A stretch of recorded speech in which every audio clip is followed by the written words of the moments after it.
नमस्कार दोस्तों, मैं रणधीर एक नया वीडियो लेके आया हूँ, जैसा कि आप जानते हैं, और मेरे चैनल का नाम भी जानते हैं, सिंगर वीरू 72। उम्मीद करता हूँ कि मेरी वीडियो आप लोगों को अच्छी लगती होगी और उससे कुछ ना कुछ आप लोगों को मिलता होगा। और मैं चाहूँगा कि आप मेरे चैनल को सब्सक्राइब करें, लाइक करें, कमेंट करें, मन करे तो डिसलाइक भी करें। ओपिनियन होना चाहिए अपने ज़िंदगी में। हमेशा बोलता हूँ कि अपने कॉन्शसनेस से जो आपको अच्छा लगे वो बोलना चाहिए। हर आदमी के पास अपनी चेतना और कॉन्शसनेस और दिमाग होता है। आज मैं ये वीडियो लेके आया हूँ कि एक हमेशा आप सुनते होंगे ईश्वर है या ईश्वर नहीं है, और काफ़ी इस पे डिबेट भी हुआ है, काफ़ी लोग अपना वक्तव्य भी है, और इससे हमारे ज़िंदगी में क्या असर पड़ता है। जैसा कि मैं मानता हूं कि ज़्यादातर जो समस्याएं होती हैं, देखिए, आप अगर कोई भी समस्या जो हो, दो तीन ही चीज़ से पूरी समस्या चालू होती है। जो एक तो बाहरी जो दुनिया होती है, जो कष्ट होता है, जो हमें दिखाई देता है, चाहे वो फिजिकल कष्ट हो या कोई एक्सीडेंटल कोई चीज़ हो गई, आपके शारीरिक कोई नुकसान हो गया, और एक होता है आंतरिक, जिसको हम दुख बोलते हैं, वो दिखाई नहीं देता। और कष्ट को तो कोई दूसरा आदमी देख के आपको उपाय भी बता देगा, डॉक्टर हो, कोई भी आदमी बता देगा, लेकिन दुख का उपाय आपको खुद ही ढूंढना पड़ेगा। जैसा कि मैं अक्सर बोलता हूँ कि जो हमारे दुख होते हैं, हमसे ज़्यादा कोई नहीं जानता। तो अगर हम दुख को जानते हैं तो हम उसका उपाय भी, निराकरण भी हमसे ज़्यादा अच्छा कोई नहीं कर सकता। बस आपको रास्ते बताने की ज़रूरत है। तरह तरह के वीडियो, तरह तरह के आपने किताबें पढ़ी होंगी, जिससे कि लगता है कि आपको रास्ते मिल जाते हैं। चलना आपको खुद पड़ता है।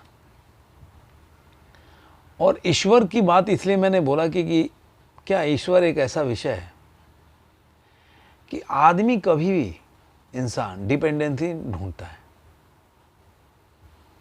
जब वो फंस जाता है, या कोई इंसान का नेचर होता है, या कोई ऐसा काम होता है जिससे अपने को निकालना होता है, तो वो ईश्वर पे डिपेंड हो जाता है कि अरे यार, अगर अच्छा हुआ तो बोलेगा ईश्वर ने मेरे लिए किया, और बुरा हुआ था, अरे यार ईश्वर ने मेरा साथ नहीं दिया। तो डिपेंडेंस हो जाता है।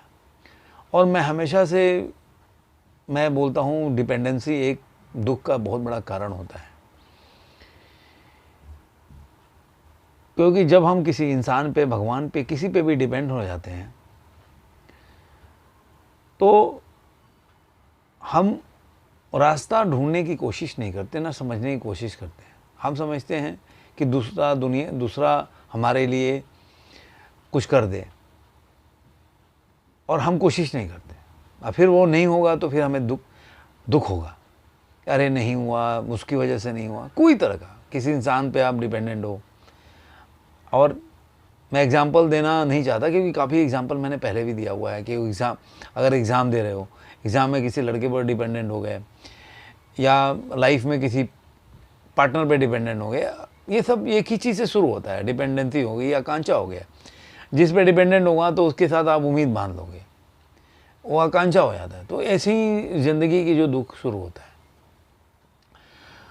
तो ईश्वर, आज का टॉपिक था कि ईश्वर है या नहीं है, और ये मैं कहानी महात्मा बुद्ध से शुरू करूंगा।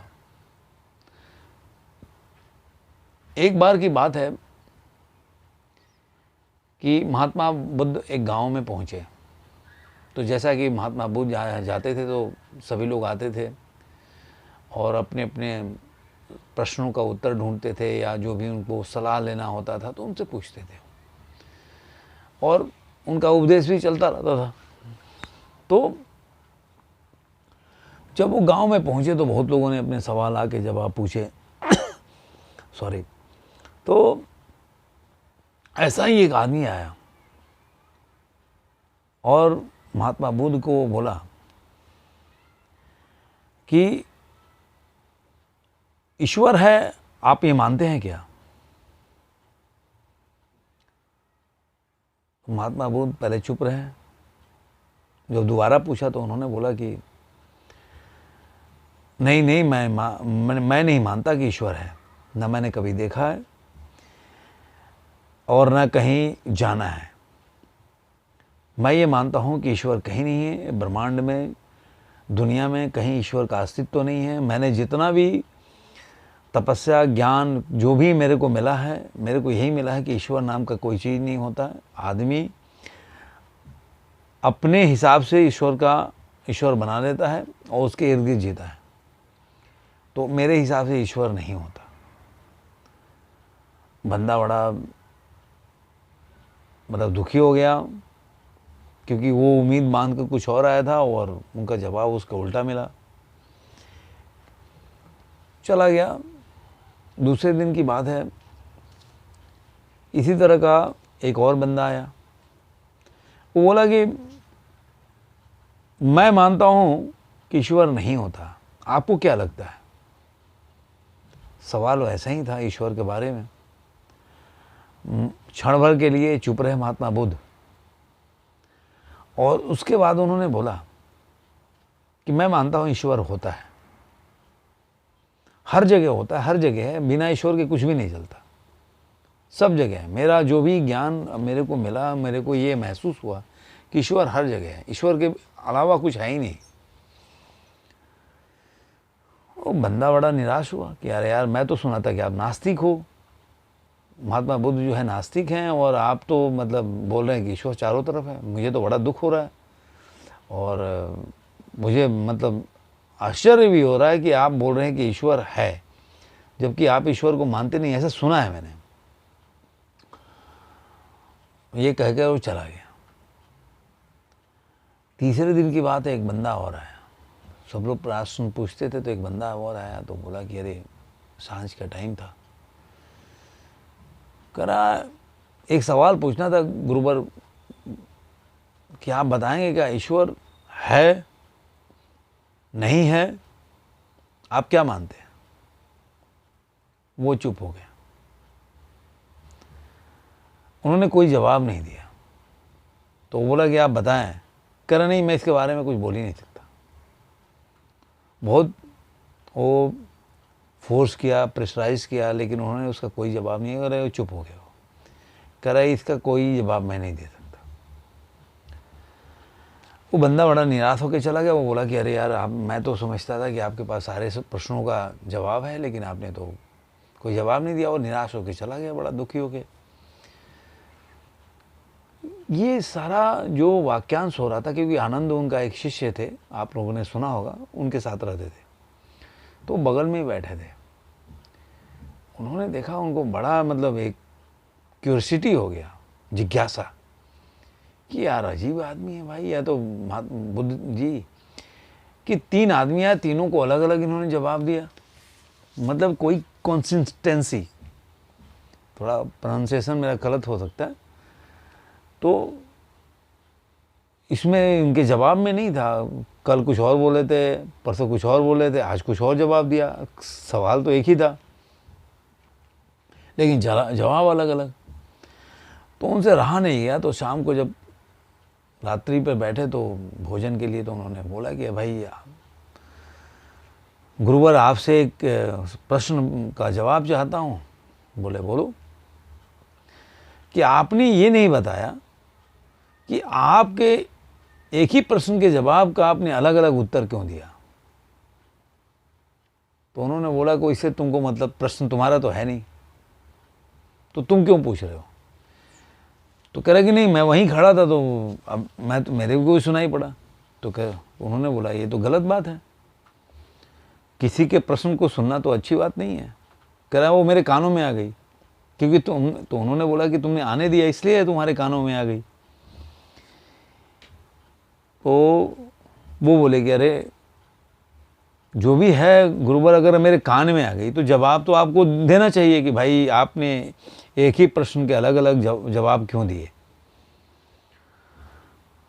तो बोला तुम्हारा देखने का नज़रिया है, मैंने जवाब एक ही दिया।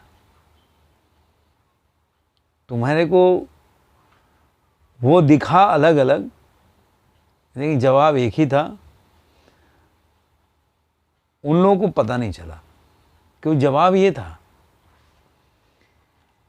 कि जितने लोग आए ना वो अहंकार से भरे पड़े। जैसा कि मैं बोलता हूँ, जब आप खुद ही मान लेंगे कि सब कुछ जानते हैं तो आप सीखोगे नहीं, आप समझोगे नहीं, आगे नहीं बढ़ोगे। अगर आपको मान ले कोई समझाए कि भाई रास्ता गलत डायरेक्शन में जा रहा है, कहीं आप किसी शहर से गुजर रहे हो या किसी शहर के पास जाना है, शहर को जाना है, और कोई बोले कि नहीं आप इधर से मत जाओ इधर से, तो सबसे पहले आपको मानना पड़ेगा कि हाँ ये जो बंदा बता रहा है वो रास्ता सही बता रहा है, या ये मान लें कि मैंने जो रास्ता पकड़ने जा रहा हूँ गलत है या वो गलत हो सकता है। तो आप एक चलो उससे भी विश्वास नहीं करोगे, दो आदमी से पूछोगे तो सही कि मान लो वो आदमी गलत बता दे, दूसरा कोई बता दे, आप पूरा कंफर्म करके जाओगे ना। अब मान लो आप 100 किलोमीटर निकल गया, पता चला कि अरे रास्ता तो गलत पकड़ लिया, तो सबसे पहले आपको अपने मानना पड़ेगा कि हो सकता है मैं गलत हो सकता हूँ। लेकिन नहीं मानना क्या ना अहंकार है। जब हमारी सारी जो ज्ञान है इसी से में फंस के रह जाती है जब हम अहंकार से भरे होते हैं।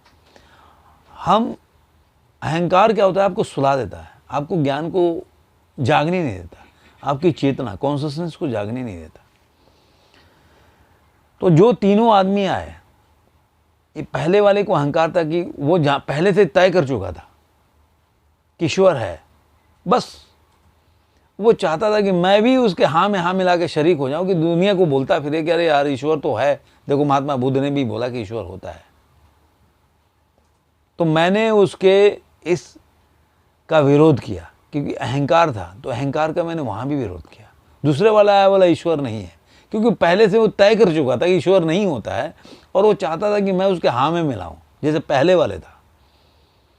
तो इसलिए मैंने उसका भी विरोध किया, उसके अहंकार को भी तोड़ा। क्योंकि जब आप पहले से ही मान चुके हो तो कुछ सीखना नहीं चाहते, कोई जिज्ञासा नहीं है आपको जानने की, क्यूरियोसिटी नहीं है। जब क्यूरियोसिटी नहीं है तो किसी नहीं, तो मेरे पास आने का क्या मतलब है। आप पहले से सब कुछ तय कर चुके हो। मान लो कि हम जुडिशल कस्टडी में या जो न्याय जब जिरा होता है अदालत में, और जज पहले से ही तय कर चुका है कि किसको सजा देनी है, तो जिरा करने का क्या मतलब है,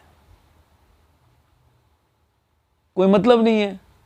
तो जब पहले से ही बंदा तय कर चुका हो कि भाई ईश्वर नहीं है, तो वो ज्ञान के लिए नहीं आ रहा है, वो दुनिया को बताने के लिए आ रहा है कि देखो मैं तो जानता हूं कि ईश्वर नहीं होता है। अब महात्मा बुद्ध का भी ले लिया कि भाई वो भी मानते हैं कि ईश्वर नहीं होता है। तो मेरे को क्या ना उस चीज को दूर करना था। तीसरा आदमी भी ऐसा ही था। तो कहने का क्या मतलब है कि अहंकार जो होती है आपके जीवन की सारे समस्याओं का शुरुआत करती है। दुनिया में 2-3 चीजें होती है, मैं हमेशा अहंकार, आसक्ति, अट्रैक्शन सब पे बनाता हूं, और यही दुख का कारण होता है। आप बोलते होंगे, सोचते होंगे अरे यार हमेशा जो मैं वीडियो बनाता हूं इन्हीं चीज़ों पे क्यों बनाता हूं, अलग अलग कहानी भी इन्हीं चीज़ों पे लेके आता हूं। देखिए बीमारी जो होता है, शरीर का बीमारी 2-3 चीज़ से बढ़ता है। डायबिटीज हो गया, आपका शुगर का बढ़ गया तो फिर ब्लड में वेसल्स आ जाएंगे, ब्लड सर्कुलेशन ठीक नहीं चलेगा, फिर आर्टरी में प्रॉब्लम होगा, आपके जो हार्ट होगा उसकी जो सर्कुलर होगा ब्लड सर्कुलेशन वो उस पर प्रभावित करेगा उसको। तो है एक ही चीज़ से शुरुआत हुआ, लेकिन सारी बीमारियां वहाँ से शुरू हो गई। वैसे ही है जब आपके दिल में एक अहंकार भर जाए तो दरवाज़ा बंद कर ले तो किसी चीज़ को जानने के लिए, क्योंकि आप जानना चाहते नहीं हो, पहले से तय कर चुके हो आपका अहंकार ने दरवाज़ा बंद कर दिया है, किसी को आने नहीं दे रहा है, किसी ज्ञान को नहीं आने दे रहा है। और जब ज्ञान को नहीं आने देगा तो आप सीखोगे नहीं। और जब ये अहंकार टूटेगा, जब आपने वो अहंकार में आकांक्षा मान लिया, तो जब आपको पता चलेगा तब आपको दुख होगा। आपने तय कर लिया लेकिन आपको लगा रिजल्ट आया आपके खिलाफ, आपके सोच के खिलाफ, तो आपको दुख होगा कि अरे यार। आप बोलोगे नहीं किसी को, लेकिन आपको दुख होगा। और फिर इस दुख की शुरुआत शुरू हो जाएगी। अब क्योंकि आपको इससे बाहर निकलने के लिए अहंकार आपका बाधा है, आपको निकलना है नहीं। आप पहले से जानते हो कि नहीं मैं ही सही हूं, फिर भी आप मानोगे कि मैं ही सही हूं। तो मैं ये बोलता हूं कि सबसे पहले अपने को मानो कि अहंकार जो है उसको समझो। और समझने से क्यों बोलता हूं कि समझने से आपको दबाना नहीं है अहंकार को। जब भी अहंकार आया ना, कोई चीज़ आप सोच रहे हो कि नहीं ये मैं ही जानता हूं, मैं जानता हूं एक अलग चीज़ है, लेकिन मैं ही जानता हूं, मेरा धर्म सही है, लेकिन मेरा धर्म ही सही है, दोनों अलग अलग चीज़ हो गया। मेरा धर्म सही है मतलब एक आपने अपना ओपिनियन रखा, लेकिन अगर मेरा धर्म ही सही है तो आपने दूसरे के ओपिनियन को आपने निरस्त भी किया। आप अपनी ओपिनियन को रखो, लेकिन दूसरे का एक ही जवाब में दूसरे का ओपिनियन को निरस्त भी मत करो। ये सारा दुख की जननी है, हम इसी में फंस जाते हैं। और जब आप ये जान लोगे ना, तो अपने आप छुम अंतर हो जाए।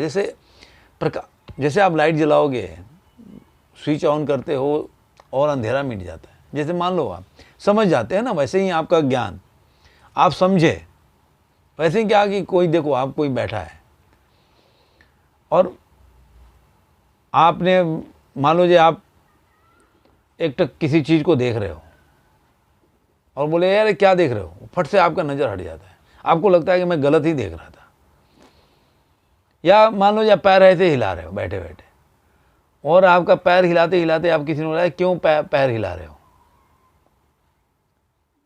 तो आपका पैर रुक जाएगा। मतलब आप समझ गए जब मैं पैर हिला रहा हूँ तो आपका पैर आपका रुक गया। मतलब आपको जैसे समझ में आती है वैसे आपका क्रिया एक्शन रुक जाता है। तो वैसे ही है, जैसे आप समझोगे कि नहीं मेरे को भी सुनना चाहिए, शायद मैं गलत हो सकता हूँ, चाहे मैं जो रास्ता पकड़ रहा हूँ गलत हो सकता है, तो आपको रास्ता ढूंढने में आसानी होगी और सही रास्ता सही पथ ढूंढने की में आपको आसान होगा और मिलेगा भी। इसलिए मैं कहता हूँ कि पहले आप अपने से शुरुआत करो। पहले भी मैंने वीडियो बनाया था जिसमें मैंने बोला था तू से शुरू मत कर, मैं से शुरू कर। तो आज का वीडियो यही था और हम वीडियो को यहीं समाप्त करते हैं। मैं चाहूँगा फिर वीडियो ख़त्म करने के पहले कि आप प्लीज़ मेरे चैनल को सब्सक्राइब कीजिए, लाइक कीजिए, डिसलाइक कीजिए, कमेंट भी कीजिए, और अच्छा लगे तो अपने दोस्तों के साथ शेयर भी कीजिए। धन्यवाद।